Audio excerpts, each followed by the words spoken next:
आज चाहिँ मैले व्हाइट सस पास्ता बनाउन थालेको छु। व्हाइट सस मैले अलमोस्ट रेडी गरेर राखेको छु। व्हाइट सस पास्तामा सबै चिज गएको छ, त्यस्तो सबै चिज प्याजबाट लिएर लसुन रोली सब गएको छ। हामी चाहिँ हाल्नुपर्ने त्यति केही छैन, यसमा एकदम सब रेडी छ।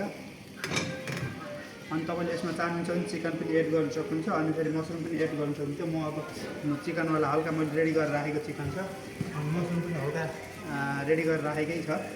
अनि फेरि मैले अब त्यसमा अरिगानो हाल्नु चाहे पनि अरिगानो अथवा तपाईँले ब्ल्याक पेपर पनि हाल्न पाउनु, तपाईँको हिसाबबाट कस्तो खानुहुन्छ तपाईँले, होइन। अनि लिएर चाहिँ हल्का कुक गर्ने, यसलाई हल्का कुक गरिसकेपछि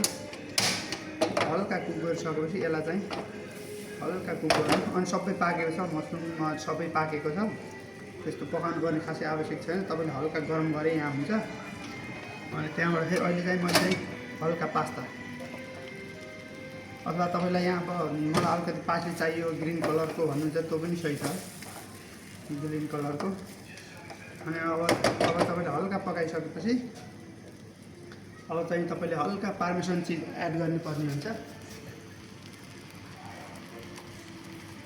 पार्मेसन चिज अथवा तपाईँले पास्ली चाहनुहुन्छ, पास्ली खानुहुन्छ, अथवा मलाई पास्ली मनपर्छ, ग्रिन आइटम हल्का ग्रिन भन्नुहुन्छ भने तपाईँले ग्रिन पनि एड गर्न सक्नुहुन्छ। हल्का मैले ग्रिन एड गरेको छु।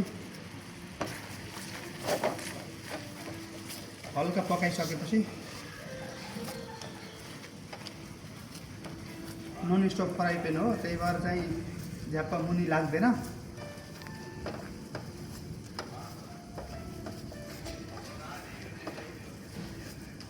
तपाईँले कतिको सस चाहनुहुन्छ, एकदमै सस चाहियो मलाई भन्नुहुन्छ कि नर्मल सस भए हुन्छ भन्ने तरिकाले पकाएर यो चाहिँ अब पास्ता एकदमै रेडी छ तपाईँहरूको खानको लागि, है।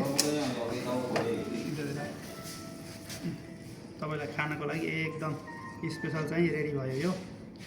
अब तपाईँले चाहनुहुन्छ भने हल्का यसमा माथिबाट पार्मेसन चिज हालेर बन्द गर्नु।